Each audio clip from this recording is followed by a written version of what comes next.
আজকে আমরা জানব রাসূল সাল্লাল্লাহু আলাইহিস সালাম এর ব্যাপারে। তিনি শিশুদের সাথে কেমন ব্যবহার করতেন, সেখান থেকে আমরা কি শিক্ষা নিতে পারি। চলুন জেনে আসি। শিশুরা আল্লাহর দেওয়া খুশবু। ওরা ফুলের মতো। জাতিসংঘ শিশুদের রক্ষায় বিশ্বজনমত সৃষ্টির চেষ্টা করছে, অথচ তা বাস্তবায়ন করতে পারছে না।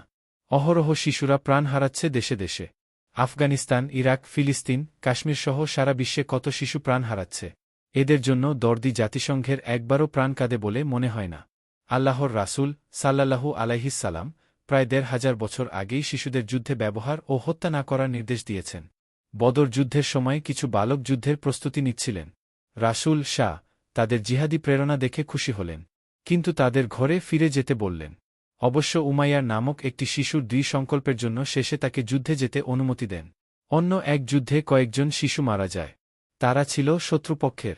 এ খবর এসে পেছলে রাসূল সাল্লাল্লাহু আলাইহিস সালাম এর প্রাণ কেঁদে ওঠে। তিনি খুবই আফসোস এবং দুঃখ করতে থাকেন। এ অবস্থা দেখে একজন সৈনিক বললেন, হে আল্লাহর নবী, আপনি যাদের জন্য এত মর্মবেদনা ভোগ করছেন তারা অমুসলিমদের সন্তান।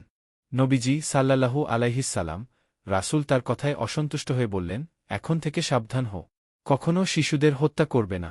প্রতিটি শিশুই নিষ্পাপ ফুলের মতো। আমরা যেন শিশুদের আমাদের আন্দোলন সংগ্রামের ঢাল হিসেবে ব্যবহার না করি। শিশুরা আল্লাহর সাজানো বাগানের ফুল। ফুল দেখলেই যেমন মানুষ তার ঘ্রাণে মোহিত হতে চায়, তেমনি মানববাগানের ফুল দেখেও মানুষ আনন্দিত হয়, চক্ষু শীতল করে। শিশুরা মমতার আধার। শিশুদের আদরস্নেহ করা সুন্নতে নবী।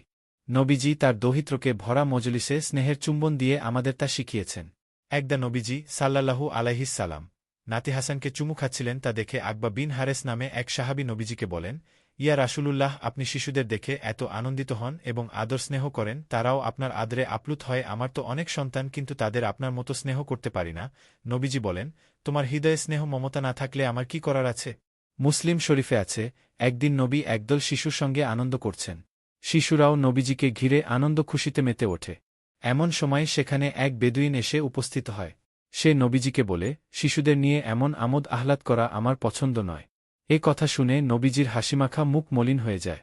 তিনি বললেন, যে ব্যক্তির হৃদয়ে মায়া দয়া নেই, আল্লাহ যেন তাকে দয়া করেন না। রাসূল সাল্লাল্লাহু আলাইহিস সালাম কখনও শিশুদের ওপর রাগ করতেন না, চোখ রাঙাতেন না, কর্কশ ভাষায় তাদের সঙ্গে কথা বলতেন না। তিনি ছোটদের আদর করে কাছে বসাতেন, তাদের সঙ্গে মজার মজার কথা বলতেন।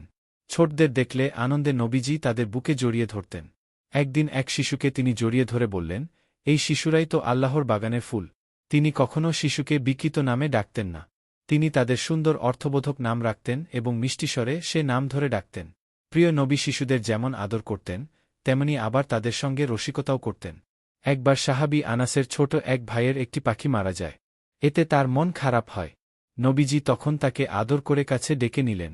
বললেন, ইয়া আবা উমায়রু মা কা আলান নুগায়রু, হে আবু উমায়ের, তোমার পাখির ছানাটির কি হল। তখন নবীজির মুখে ছন্দ ও সুর শুনে হেসে ফেল। সফর থেকে ফেরার পর ছোট ছেলেমেয়েদের উটের সামনে পেছনে বসাতেন এবং তাদের সঙ্গে কৌতুক করে আনন্দ করতেন। শিশুদের প্রতি দয়ামায়া প্রদর্শন সম্পর্কে নবী সাল্লাল্লাহু আলাইহিস সালাম বলেন, যে শিশুদের প্রতি দয়া করে না, তাকে দয়া করা হয় না। নবীজির কাছে শিশুদের কোনো জাতপাত, মুসলিম ও মুসলিম কোনো বিভেদ ছিল না। সব শিশুর প্রতি তার সমান স্নেহবোধ ছিল। নবীজি বলেন, যে শিশুদের স্নেহ করে না আর বড়দের সম্মান করে না, সে আমার উম্মত নয়। নবীজি সাল্লাল্লাহু আলাইহিস সালাম এ হাদিস থেকে বোঝা যায় শিশুদের প্রতি তিনি কতটা স্নেহপ্রবণ এবং দায়িত্বশীল ছিলেন।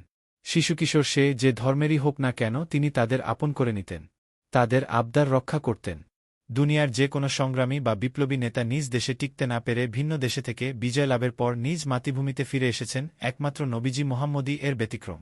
আল্লাহ আমাদের নবীজির ব্যবহারিক আমলগুলো নিজ জীবনে বাস্তবায়নের তৌফিক দান করুন। আমিন। এরকম আরও ঘটনা পেতে চ্যানেলটি সাবস্ক্রাইব করে পাশে থাকবেন এবং পেজটি ফলো করে দিবেন। পেজ এর নাম আব্দুল বাসেদ।